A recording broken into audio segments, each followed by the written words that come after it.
म्हणजे हार्मोनचे प्रकार बघत असताना आपण असं बघतो की बघा की हार्मोन्सचे मेनली दोन प्रकारचा म्हणू शकतो आपण. जसं की एक बनले आहेत प्रोटीनचे म्हणजे अमायनो ॲसिडचे बनलेत, त्यांना पेप्टाइड हार्मोन्स असं आपण म्हणतो.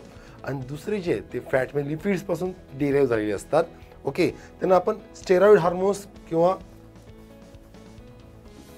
लिपिड जनरेटेड किंवा लिपिड ओरिजिन हार्मोन असं आपण त्यांना म्हणतो. बरोबर. आणि लक्षात ठेवायला पण सोपं आहे. शक्यतोवर ज्यांच्या नावाच्या शेवटी स्टेरॉन किंवा OID शब्द दिसेल तर ते शक्यतो स्टेरॉइड हार्मोन्स आहेत. जसं की आपला प्रोजेस्टेरॉन, अल्डोस्टेरॉन, टेस्टोस्टेरॉन किंवा OID म्हटलं तर कॉर्टिकॉइड्स. बरोबर आहे, ग्लुकोकॉर्टिकॉइड्स. तर हे आहे काय, तर हे ते स्टेरॉइड हार्मोन्स आहेत.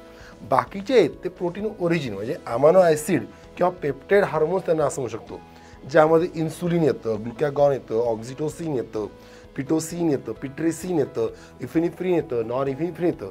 हे सगळे काय येतील पेप्टाइड हार्मोन्स म्हणजे प्रथिनापासून बनलेली हार्मोन्स. लक्षात ठेवायला एकदम सोपं आहे, कारण आयोगाने प्रश्न विचारला आहे त्याच्यावर आणि त्यामुळं आपल्याला ते करावं लागणार आहे. आणि हा प्रश्न पडला होता याच्या अगोदर. त्यानंतर पुढचा प्रश्न बघू.